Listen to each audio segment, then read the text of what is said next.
नमस्कार, आप देख रहे हैं सिटी पोस्ट लाइव। मैं हूं अभिषेक मिश्रा। इस वक्त की सबसे बड़ी खबर है, बेहद अहम खबर है और खबर उस मामले से जुड़ी हुई है जिसको जानने के लिए पूरा देश इंतजार कर रहा है, जिसके बारे में आज पूरा देश जानना चाहता है। खबर हमारे विंग कमांडर अभिनंदन से जुड़ी हुई है जो पाकिस्तान के कब्जे में हैं। पाकिस्तान ने उनकी रिहाई के लिए शर्त रखी है और इस पर ज्यादा जानकारी के लिए हमारे साथ जुड़ेंगे हमारे संवाददाता जो हैं, सीनियर रिपोर्टर हैं आशुतोष। तो आशुतोष बताएंगे कि क्या शर्त रखी है पाकिस्तान ने। आशुतोष, दो सवाल मैं आपसे पूछूंगा एक साथ कि पाकिस्तान ने अभिनंदन की रिहाई के लिए क्या शर्त रखी है और क्या पाकिस्तान इस स्थिति में है कि भारत के सामने वो कोई शर्त रख सके, जबकि उनके प्रधानमंत्री गुहार लगा रहे हैं कि आप शांति पर आ जाइए, आप बैठकर बातचीत कीजिए। देखिए अभिषेक जी, आपके सवाल में ही आपका जवाब है, इसलिए क्योंकि आपने पहले ही कह दिया कि प्रधानमंत्री गुहार लगा रहे हैं। तो जो गुहार लगाता है वो शर्त रखता नहीं है। दरअसल जिस तरीके से पाकिस्तान आइसोलेट हुआ है, इंटरनेशनल तौर पे अकेला पड़ा है, और आज जबकि अमेरिका ने ये स्पष्ट रूप से ये कह दिया है कि जो भारत ने कार्रवाई की, जो एयर स्ट्राइक किया आतंकी ठिकानों पे पाकिस्तान स्थित, वो बिल्कुल जायज है। उसके बाद कहीं ना कहीं अमेरिका सह देता था पाकिस्तान को, आज अमेरिका ने भी कह दिया, चाइना ने भी कह दिया कि संयम बरते, आतंकी का इस्तेमाल राजनीतिक फायदे के लिए ना करे पाकिस्तान। जो चाइना पालता था, जिसके टुकड़े पे पाकिस्तान पलता था, तो चाइना ने भी आज उसको अलग थलग कर दिया।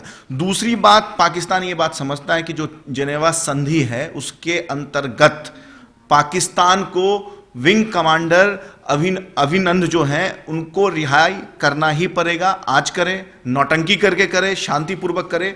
तो दरअसल अब ये पाकिस्तान ये खेल खेल रहा है बार्गेनिंग का। पाकिस्तान ने जो 3 मांगे रखी है उसमें से उन्होंने रखी है कि भारत कोई कार्रवाई ना करे। भारत जो स्थिति, सबसे बड़ी मांग जो इन 3 मांगों में से, उसमें सबसे बड़ी ये मांग है कि जब तक स्थिति शांतिपूर्वक नहीं होती है तब तक पाकिस्तान रिहाई नहीं करेगा। अगर भारत शांतिपूर्वक स्थिति चाहता है तो पाकिस्तान उस विंग कमांडर जो हमारे हैं पायलट एयरफोर्स के, उसको रिहाई कर देगा। अब देखिए, अब इसमें सबसे बड़ी बात यह है कि शांति की बात कौन कर रहा है? जो भारत में कहीं ना कहीं अमन को भंग कर रहा था, जो शांति को भंग कर रहा था। तो पाकिस्तान अपने मुंह छुपाने के लिए एक इंटरनेशनल लेवल पर मैसेज देना चाहता है कि मैं शांति चाहता हूं। और नहीं, बड़ा कॉन्ट्रडिक्शन है, ये तो बड़ा विरोधाभास है ना कि एक तरफ पाकिस्तान के प्रधानमंत्री भारत के मिजाज को देखते हुए शांति की बात करते हैं, बैठकर बातचीत करने की बात करते हैं। सवाल यह है कि शांति कैसे होगी? आप हमारे विंग कमांडर को नहीं छोड़िएगा। जो जेनेवा संधि है जिसका जिक्र आप कर रहे थे, उसके तहत कानून का उल्लंघन है, गैर कानूनी है, गैर वाजिब है हमारे विंग कमांडर को रखना पाकिस्तान के लिए, और आप शर्त रख रहे हैं। उस परिस्थिति में शर्त रख रहे हैं, जब आप शर्त रखने की परिस्थिति में नहीं है तो बड़ा कॉन्ट्रडिक्शन है। एक तरफ आप शांति की बात करते हैं, बैठकर बातचीत करने की बात करते हैं, दूसरी तरफ आप हमारे विंग कमांडर को गैर वाजिब तरीके से, बिल्कुल असंवैधानिक तरीके से, गैर कानूनी तरीके से जेनेवा संधि का बिल्कुल उल्लंघन करते हुए आप रखे हुए हैं। तो क्या आपने ठीक कहा कि देखिए, जेनेवा संधि का तो उल्लंघन तभी हो गया जब उस विंग कमांडर के साथ मारपीट हुई पाकिस्तान की सीमा के अंतर्गत। जेनेवा संधि में स्पष्ट रूप से लिखा हुआ कि किसी भी युद्धबंदी के साथ कोई भी हिंसक घटना नहीं घट सकती है। उसके बाद पाकिस्तान, दूसरा जो उल्लंघन हुआ कि उसकी जो आइडेंटिफिकेशन थी उसको पाकिस्तान ने इंटरनेशनल लेवल पे डिस्क्लोज कर दिया। तो वैसे ही उन्होंने 2 रूल को भंग किया है। अब पाकिस्तान को यह पता है कि जो वर्तमान स्थिति, जो वर्तमान में भारत की जो फॉरेन पॉलिसी है, उसके अंतर्गत पाकिस्तान को इंटरनेशनल लेवल पर आइसोलेट हो गया, तो उसको छोड़ना तो पड़ेगा ही विंग कमांडर को।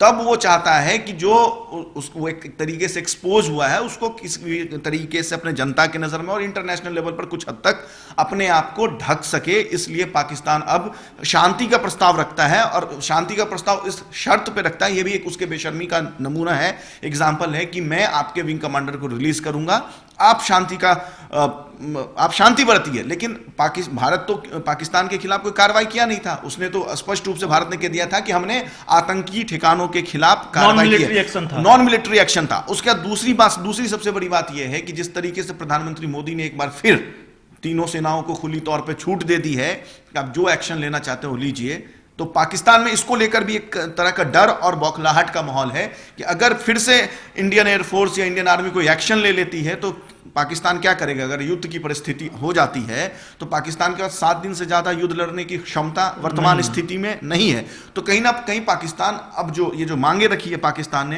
जो हमारे पायलट हैं उनको रिलीज करने के लिए, उसके पीछे यही एक कारण है कि पाकिस्तान अपने आप को इंटरनेशनल लेवल पे अपना मुंह जो उसकी काले करतूत हैं उसको छुपाने के लिए और अपने जनता को यह दिखाने के लिए कि मैं पाकिस्तान एक बड़ा दिल है, बस ये है। तो पाकिस्तान ने क्या एक तरह से गेंद कह सकते हैं, शर्त रखकर गेंद जो है वो भारत सरकार के पाले में डाल दे लिए। भारत सरकार का अगला कदम क्या हो गया? अब कार्रवाई भारत सरकार को करनी है। पाकिस्तान ने जिस तरह से शर्त रखी है, अब रिएक्ट इंडियन गवर्नमेंट को करना है, भारत सरकार को करना है। इंडियन गवर्नमेंट का रुख बिल्कुल स्पष्ट है। इंडियन गवर्नमेंट का रुख टेररिज्म के खिलाफ अग्रेसिव है। इंडिया ने पहले ये स्पष्ट कर दिया है। अगर हमारे फॉरेन मिनिस्ट्री का जो स्पोक पर्सन है रवीश कुमार, उनका भी स्टेटमेंट सुनेंगे तो बहुत ही सधी हुई स्टेटमेंट है। उन्होंने स्पष्ट रूप से दोनों ही दिन कहा था कि ये हमने सबूत के आधार पे, पर्याप्त सबूत के आधार पे आतंकी ठिकानों के खिलाफ कार्रवाई की थी। पाकिस्तान के सिविलियंस या उसके मिलिट्री के खिलाफ कोई कार्रवाई नहीं की थी। इंडिया ने स्पष्ट कर दिया है कि हमारे पायलट को, इसके साथ साथ उन्होंने जो उप उच्चायुक्त हैं पाकिस्तान के, उसको आकर के चेताया भी था कि हमारे जो पायलट है उसको खरोंच तक नहीं आनी चाहिए। तो भारत सख्त रुख अपनाए हुए आतंकियों के खिलाफ, किसी सिविलियंस के खिलाफ नहीं, किसी देश के खिलाफ नहीं, जो आतंकी को पालेगा पोषेगा उसके खिलाफ भारत का सख्त रुख है और आगे भी रहेगा। ये स्पष्ट रूप से। आशुतोष, मैं अंतिम सवाल आपसे पूछूंगा कि जिस तरह से पाकिस्तान ने बेशर्मी के साथ शर्त रखी है, उस परिस्थिति में शर्त रखी है हमारे विंग कमांडर को छोड़ने के लिए, जो शर्त रखने की परिस्थिति में पाकिस्तान नहीं है, बेहद बैकफुट पर है, या कह सकते हैं कि गिड़गिड़ा रहे हैं उसके प्रधानमंत्री, जिस तरह का वीडियो सामने आया है और कह रहे हैं कि हम बैठकर बातचीत करने के लिए तैयार हैं, तो क्या एक बार और फजीहत की ओर बढ़ रहा है पाकिस्तान? अंतर्राष्ट्रीय मंच पर उसकी और फजीहत बढ़ेगी जिस तरह से बेशर्मी के साथ वो शर्त रख रहा है उस परिस्थिति में, जब वो शांति की बात करता है और दूसरी तरफ बेशर्मी के साथ इस तरह से शर्तें रखता है, गैर वाजिब शर्तें रखता है। क्योंकि पहल तो पाकिस्तान को करनी चाहिए थी, विंग कमांडर को छोड़कर जब आप शांति की बात करते हैं तो पहल जाहिर है आपको करनी चाहिए थी। हमारे देश में मूड आपके खिलाफ है, हमारा देश आपको मुंहतोड़ जवाब देने की मांग कर रहा है, हमारी सरकार, हमारी सेना आपके खिलाफ इतनी बड़ी तैयारी में है और बिल्कुल मिजाज बना के रखा है हमारी सेना ने, हमारी सरकार ने, कि हम आपको इस बार सबक सिखा देंगे, अब बर्दाश्त नहीं करेंगे, बहुत हुआ। तो क्या पाकिस्तान को पहल नहीं करनी चाहिए विंग कमांडर को छोड़कर, या फिर बेशर्मी के साथ रखकर पाकिस्तान फिर अपनी फजीहत एक बार और करवा रहा है? देखिए, पाकिस्तान ने यह पहल ही की है। आप इसको समझिए, जिस तरीके से कोई, मैं आपको एक देसी भाषा में समझाता हूं कि जैसे दो लोगों में लड़ाई हो जाती है, जो पिट जाता है तो लास्ट में वो माफी की डिमांड करता है जब वो उसको जवाब देने की स्थिति में नहीं होता है। तो पाकिस्तान इस वक्त जवाब देने, पिट गया है, वो जवाब देने की स्थिति में नहीं है, तो बच के कैसे निकले? युद्ध वो लड़ नहीं सकता, टेररिज्म पे वो एक्सपोज हो चुका है और ये जो कार्रवाई की है भारतीय वायुसेना ने, उसमें भी उसको एक तगड़ा झटका लगा है। इस अभी वर्तमान स्थिति में पाकिस्तान इस कंडीशन में भी नहीं कि छुप के भी वार कर सके। तो पाकिस्तान अब ये चाहता है कि फिलहाल अभी उसको संभलने के लिए 2-3 महीने का मौका चाहिए, तो कुछ ना कुछ एक बहाना दे दिया है कि हम शांति चाहते हैं, हम अमन चाहते हैं, क्योंकि जो इंटरनेशनल सोसाइटी है, जो भारत के इंटरनेशनल अलायंस है, वो बिल्कुल पाकिस्तान से अलग हो चुके हैं। पाकिस्तान अलग थलग पड़ गया। मैं आपको पहले ही बताया कि चाइना जैसी कंट्री स्पष्ट रूप से यह कह चुकी है कि पाकिस्तान आतंकियों को राजनीतिक इस्तेमाल के लिए प्रयोग ना करे। तो आप समझ सकते हैं कि पाकिस्तान की वर्तमान स्थिति क्या है। भारत बिल्कुल दबाव में नहीं है। भारत, अब देखिए, एक लास्ट बात मैं आपको बोलूंगा कि पाकिस्तान में अभी हालात यह है कि जितने भी वहां के एयरपोर्ट्स हैं, सारे के सारे उड़ानें बंद हैं। भारत में सब कुछ सामान्य है। तो भारत के तमाम नेता अपनी अपनी राजनीतिक कार्यक्रमों में व्यस्त हैं, चाहे वो कांग्रेस पार्टी हो, चाहे बीजेपी हो, सभी अपने अपने जो भी तय सीमा से जो भी प्रोग्राम था वो सब कर रहे हैं।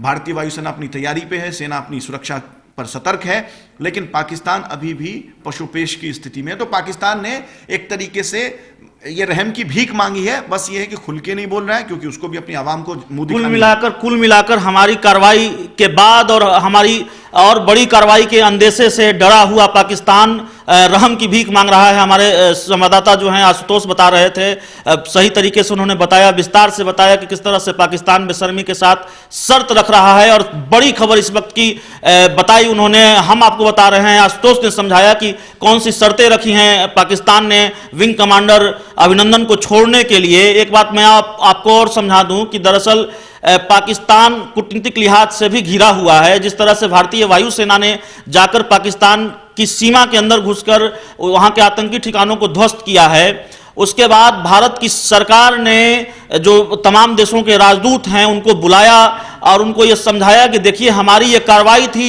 जो कार्रवाई की है हमारी भारतीय वायुसेना ने, वो नॉन मिलिट्री एक्शन था। हमने पाकिस्तान की सेना के खिलाफ कार्रवाई नहीं की है, वहां के नागरिकों के खिलाफ कोई कार्रवाई नहीं की है, हमने आतंकियों के खिलाफ कार्रवाई की है और आतंकवाद के खिलाफ कार्रवाई की है। तो जाहिर है हमने जो किया है पाकिस्तान वो नहीं कर सकता, क्योंकि हमारी जमीन पर आतंकवाद नहीं पलता, हमारी जमीन पर आतंकवाद की फसल नहीं लहलाती और न ही हमारी जमीन पर कोई आतंकी कैंप चलते हैं।